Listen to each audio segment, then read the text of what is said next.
So just coming out, I know a few people have asked for some responses from what the speaker had addressed earlier.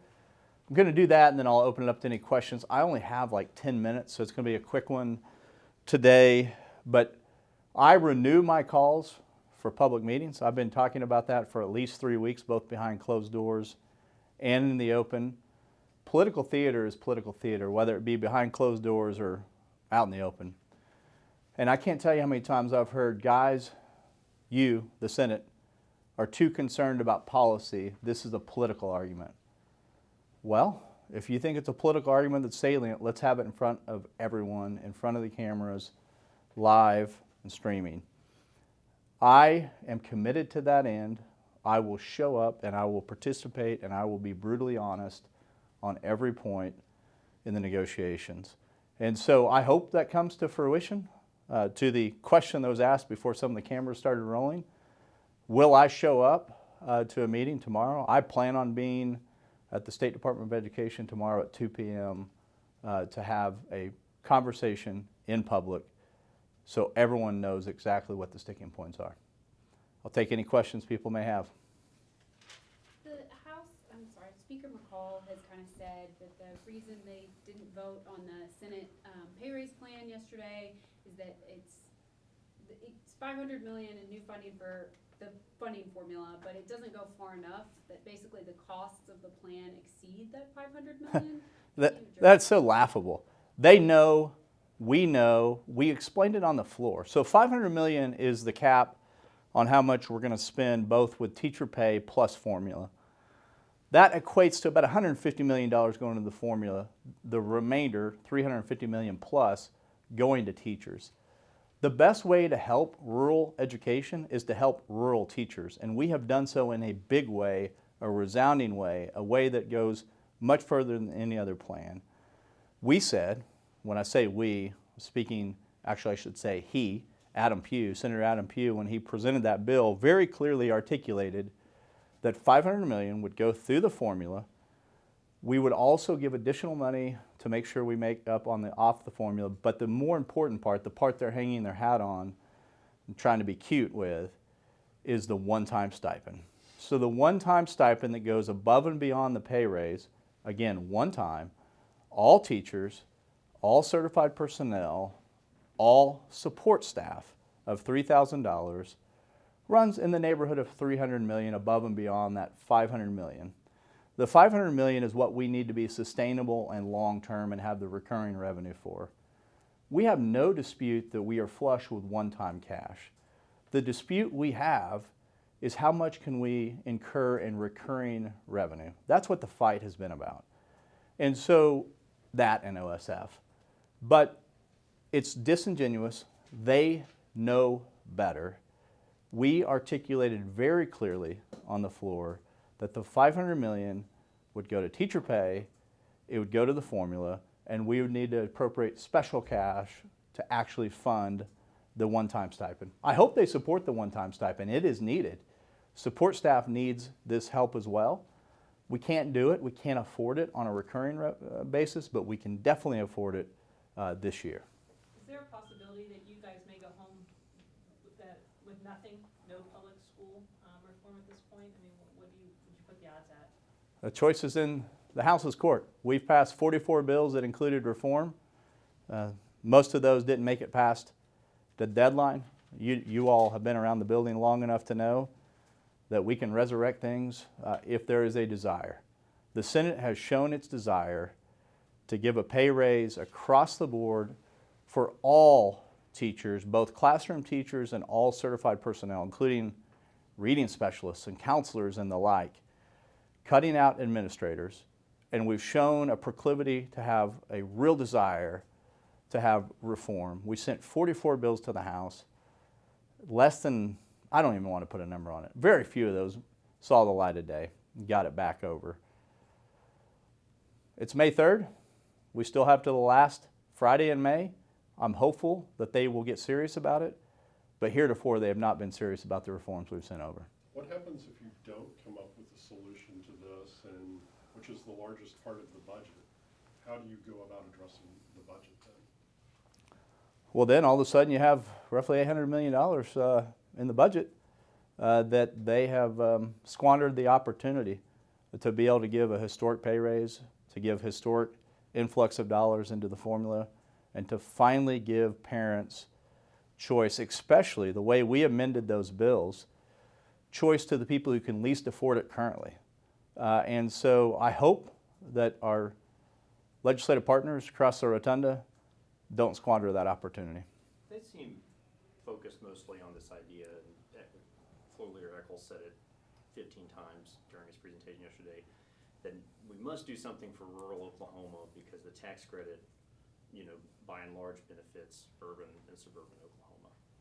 And I asked Speaker McCall today, the OSF is their idea, it has been for 2 months, but is there any other ideas? Or if you hear them say, we want to do something to help rural schools and rural communities, OSF is not palatable to you. Is there something that could be palatable that would accomplish their goal of supporting rural areas? First off, I'll reiterate, the best thing you can do for rural schools is to invest in rural teachers. We have done that in a resounding fashion. So to say that we haven't done anything is to throw all the rural members of my caucus under the bus, the proverbial bus that Leader Eccles referenced yesterday. We have invested in a transportation increase on the formula in both of our bills. That did not come out of the House. That came out of the Senate bills, moving from 1.93% in the formula to 2.0, and then moving the economically disadvantaged up as well. Those help not exclusively rural, but it does help rural a lot.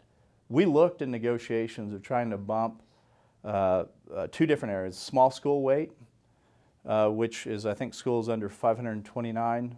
We looked at, I may be wrong on the number, but some number. We looked at raising that number to benefit more schools and or to increase that weight. We also looked at several other things targeted at trying to stay pure to the formula, but direct the formula to be able to advantage rural schools. They said no. We looked at giving a step down, a 3-year OSF with a large amount of money and then a step down to get back in order. They rejected that. We've offered a myriad of things. So for their social media graphics to state, if the Senate would just meet us halfway, we need these in public.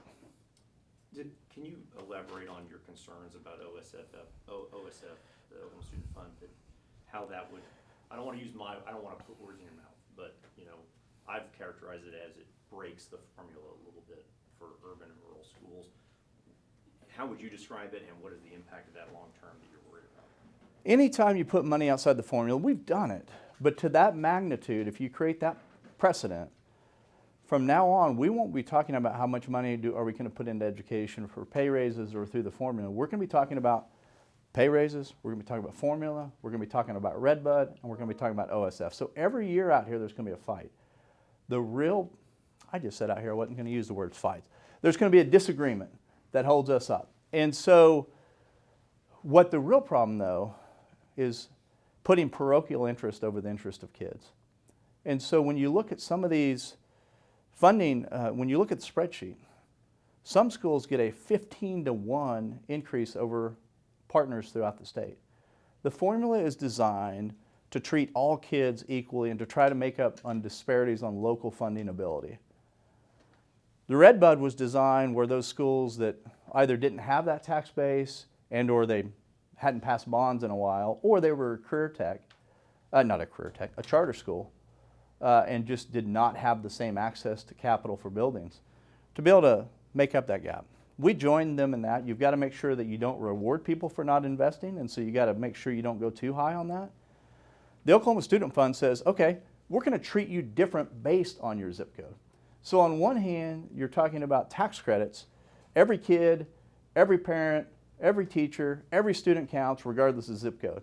And then on the other hand, you're saying, but if you're from this zip code, you're worth 15 times less than a student in another zip code. That's simply unacceptable to the Senate, both for rural members, urban members, and suburban members. We're worried about the policy. We get accused behind closed doors of worrying too much about policy. I will tell you, we worry deeply about policy because it impacts kids. Can I Tim, time ask- for a couple more. On an unrelated topic, I mean, where does the Senate Republican caucus stand at the moment on tax cuts? Do you, favorable to them, unfavorable to them, not feeling like there's gonna be money for them to pass education reform? So it all depends on could we, if we could land an education deal on a tax cut of some sort, as long as it's sustainable long term, I think we would entertain that. But we're not going to be jerked around and said, get us up to 1.1 billion. We cannot go to 1.1 billion, then all of a sudden say, oh, on top of that, we need a tax cut.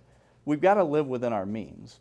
And so what we've defined living within our means is lower than what the governor and the speaker and their respective bodies have said or in the executive branch. We know we have $1.1 billion in revenue over what we had last year. We also see a storm on the horizon. We don't know when it is. We can't predict it. If we could, we would be in a different business making a lot more money. But we have seen the storm, so we know the storms are coming. It's not if, it is when. And so if we go and spend up to our limits, that is irresponsible. We are focused on trying to stay under that 1.1 billion in recurring spending. And when I say recurring spending, a purist, a conservative Republican, I know that a tax cut is not necessarily spending, but a combination of the spending and the revenue decreases. We've got to stay considerably under that 1.1 to sustain long term, to make sure that we don't have to have cuts if we have a downturn. So we are very focused on being good fiscal stewards for the state of Oklahoma. And right now, it appears from my perspective that we're the only ones concerned on that. Just to make sure that my math is correct, journalism major. The House is saying, obviously, that this is underfunded, that the teacher pay plus the one-time stipends is not, there's not enough money in this bill right now. Are you saying that that is not only incorrect, but also there's additional money that will go towards the one-time stipends, or can you kind of clarify? Yeah, so that? within that bill, it appropriated the money for the formula, and the formula was both the teacher pay raise and the formula dollars that school districts could use more flexibly. Also within that bill was we were going to create a stipend, a one-time stipend for support personnel. So that means janitors, lunch personnel, bus drivers, all the support staff that makes it necessary to, or are necessary to run a school. We very clearly articulated, and let me articulate it again, the $500 million is only for the pay raise and only for the additional 150 or so million dollars into the formula. We will have to run bills that appropriate special cash because that's out of a different fund. You can't take GR and special cash. It's a highly technical reason we didn't do it. But we are committed, and we have been very clear with our counterparts across the rotunda that we needed to do that. They knew that. They're not stupid on this. They're quite intelligent people. They're trying to confuse the situation because we have a better plan. And it's for the first time this session they've expressed concern on too much spending on something. It's shocking to me. But I'm committed to trying to land it. I just said in there that I actually love most of those people. I really do. I consider them friends. We're in a disagreement, in a very large disagreement, and I think largely because they're putting politics over policy. You mentioned, just real quick, you mentioned the Red Bud Fund. What is your understanding of, is that fully funded? Is that getting enough money in there? I've heard there's some concerns about OMMA's enforcement and some other factors in the marijuana industry that have left that fund not getting the revenue it needs to fund at the level as intended. So I wasn't an original architect, so I don't know what the intent of the author was. The intent expressed by the legislature has been to be able to subsidize those school districts that can't otherwise get that local ad valorem, be it because they're a charter school, because they just don't have that tax base, the values of homes, and or the local voters have rejected bond issue after bond issue after bond issue. It's a relatively small number of schools, but it's important money for those schools. So we agreed to that. The best of my understanding, and I don't have a spreadsheet sitting in front of me, was that was around 12 million last year. The real number that it needs to go to based on OMMA is about 38 million. The Senate has already committed to 44 million. We sent a bill over to the House for 44 million. So 6 million over what OMMA estimated, because we're committed to getting it there. Our number is 44 million. Truth be told, I think the House is somewhere that way too, but in the art of negotiation, they went up to 94 to show that they were willing to compromise with the governor. We're at 44, not playing games. We think that's what it should be. Roger Thompson's already put it in a bill. We sent it over there pretty early in session. If they think it should be 46 or 47 or whatever, we can argue around the edges on that. But if you go too high on it, then all of a sudden you say, hey, local voter, do not invest in your local school district because you're going to actually get more money if you don't invest. And that's the critical tipping point in my mind from a policy standpoint is, yes, I'm all for trying to help them out, as long as we don't incentivize not investing in your local school district through your local bond issues. All right, thanks, Mr. President. We gotta get you to your next meeting. One quick clarification question. Superintendent Walters is gonna be there tomorrow at 2 p.m. at the Department of Ed. Are you sure? I'm going to be there. You'll be there. Yeah. Ask him. And unsure about anybody else. Yeah. Okay. And we'll ask him. Thank No, no, you. it'll be Thank good. you so much. Yeah. Thank you.